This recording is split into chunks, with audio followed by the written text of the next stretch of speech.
share and subscribe to Vishwasam.in.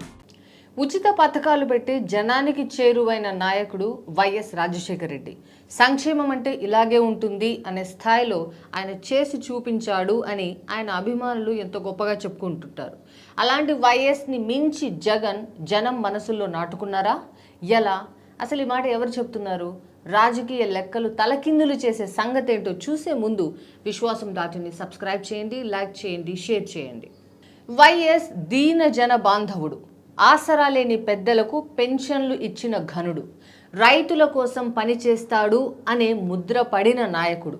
ఇలాంటి ఘనతలు YS Rajasekhara Reddy గురించి ఆయన అభిమానులు చాలానే చెప్తారు. పార్టీలతో సంబంధం లేకుండా చాలామంది వైఎస్ని అభినందించడానికి ముఖ్య కారణం ఆయన పథకాలు, సంక్షేమం కోసం చూపించిన శ్రద్ధ. ప్రత్యర్థులు కూడా కాదనలేని వాస్తవం ఇది. అలాంటిది ఆయన కొడుకుగా వైఎస్ ఫోటో పెట్టుకొని అధికారంలోకి వచ్చిన జగన్ తనదైన ముద్ర వేయడానికి మరో అడుగు ముందుకు వేశారు. జగన్ కూడా ఇచ్చింది సంక్షేమ పథకాలే. వైఎస్ని మించి జగన్ పంచిపెట్టాడు. కానీ అంతకు మించి ప్రభావం చూపించేందుకు జగన్ ఎంచుకున్న మార్గం జనం మనసుల్లోకి వెళ్ళింది. ఇంటికి వచ్చి డబ్బులు ఇవ్వడం, నేరుగా నేను మీకోసం చేస్తున్న అక్క, చెల్లి, అమ్మ అని చెప్పడం గుర్తుండిపోతుంది. పైగా జగన్ చెప్పాడంటే చేస్తాడు అనే ప్రచారం చాలామందికి ఆలోచనల్లో స్థిరపడిపోయింది.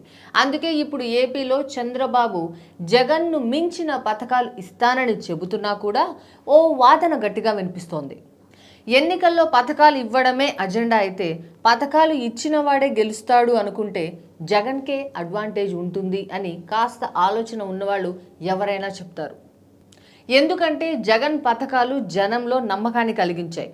ఎన్నికల ముందు అన్నా క్యాంటీన్లు పెట్టినట్టుగా కాదు, అధికారంలోకి రాగానే పథకాలు టకటకా పెట్టాడు అని పేదలు మాట్లాడడానికి కారణం అదే.